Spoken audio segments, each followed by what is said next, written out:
Everyone, it's me, Ori Dosset. You can call me Rashid. I'm an anthropologist and sociologist. Subscribe to this channel, become a member, leave some donation on PayPal. I have the links down below. Thank you very much appreciated. Okay, let me go into the topic. Luke chapter 6, verse 26. Jesus said, "Woe unto you when all men shall speak well of you, for so did their fathers to the false prophets." Let me go to the New King James Version, which kind of reveals it in a more modern English. So just hold on. New King James Version. Okay. This was written in New King James Version. Woe to you when all men speak well of you, for so did their fathers to the false prophets. It's very easy. I repeated what Jesus said. And I'm going to say it one more time because this needs to get through to you. Woe to you when all men speak well of you, for so did their fathers to the false prophets. Fathers means ancestors or, older people in their lives.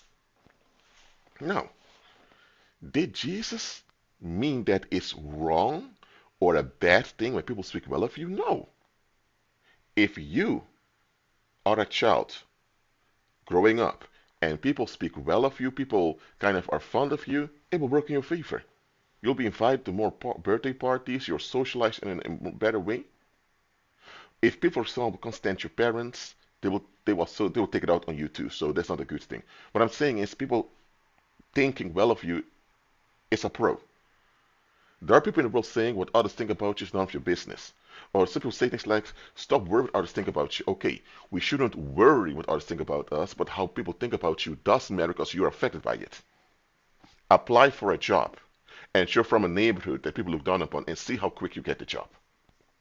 If you have a business and you hire this felon to work for you, see how long it will take for you to lose customers. If you have a school and they hire a teacher who's been convicted for indecent behavior towards minors, see how long it will take before that school is going down. What I'm saying is how others think and feel about you matters. Now, others should not use this as a leverage to blackmail you. Absolutely not. Nevertheless, it's natural and human to want to be at harmony with others around you. Perfectly fine. However, understand the following: fallen mankind is not in harmony. Fallen mankind is in escapism. So fallen mankind has a tendency to go off at everything that forces them to face reality.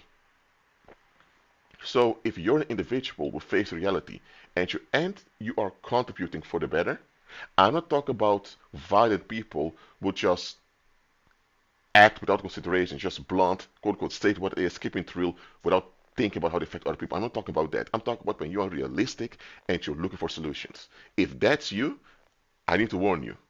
A lot of people will have issues against you. Why? Because you being so realistic and constructive, that influence of yours, that light of yours will reveal their darkness. That means their neglect. And they don't want the neglect to be exposed. So they either want you to be as neglectful as they are, or worse off than them, so they can use it against you.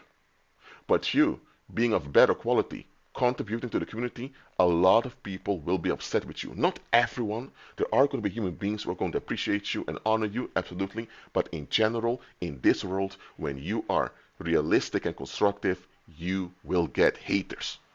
Oh, what do you think you are? Well, nobody asked for your good influence. Well, like, people are going to come with stupid excuses just to have start arguments and fights with you. Some people even try to take your life because having you walking around making steps in life looks, it reflects on them and makes it expose how horrible they are, and they don't want to deal with that, so they take it out on you. I'm just telling you. Of course, you should want to be at harmony with other people, but I'm telling you, it's not always possible to be safe with other people. So if people are into escapism and they refuse to stop, I'm sorry, but there's no way you can be at peace with such people. You cannot. Now, you from your part can operate in peace towards them, in harmony towards them, but actual harmony between the two of you will never happen unless they repent from escapism. Simple as that. So Jesus did not say that it's wrong when people talk well of you. What Jesus said is when it's the norm that everyone speaks well of you, watch out. Because people in this world will only talk well about you over and over again if there's something they're getting out of you.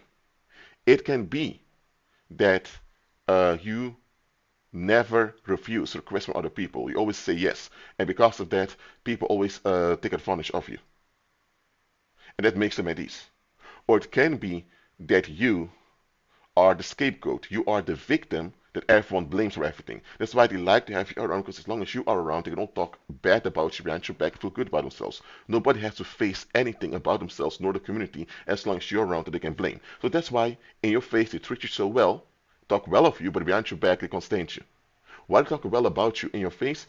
Why? Because they want you around so they can use you as a dump site for their to offload their unrest. That's why. Or it can be that you are part of a family, or you're married to, or you're the individual that has a lot of money. And because of that, they have something on you that they can use to blackmail you, spending money on them. Or it can be that maybe you're a woman and you're a bit naive, and some of these men keep talking well of you because they hope to get between your legs. I mean, I'm just being real with you over here.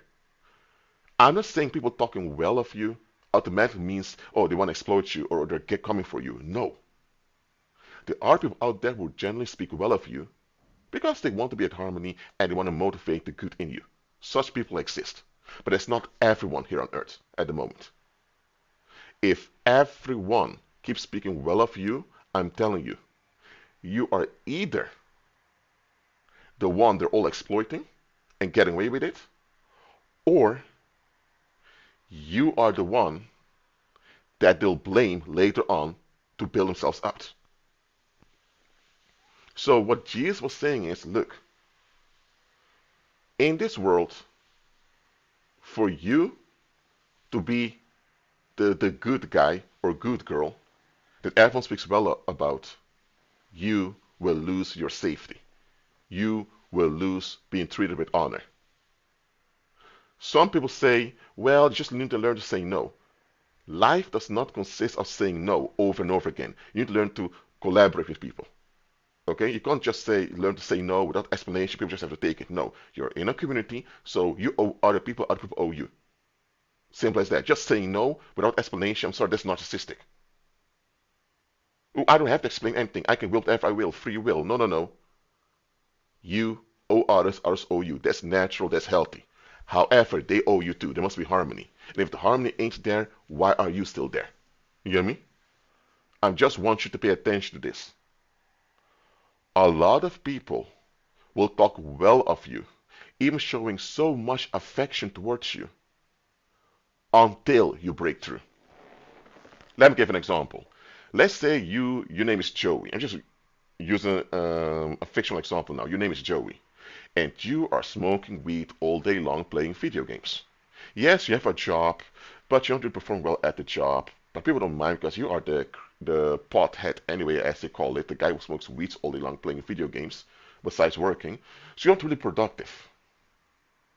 One day, you stop playing video games for a while. You kind of disappear. People think, where's Joey? Then later here, you got a certificate and your driver's license. And guess what? Now you have a series of people unfriending you on Facebook. Or if you even have social media. Or in real life, a lot of people just don't like talking to you or just walk away anytime they see you. What happened? When you were still the quote-unquote pothead smoking pot all day long and being unproductive, everyone else who was having 9 to 5 jobs and they were also avoiding, but they were avoiding in a societal way. So they were escaping too.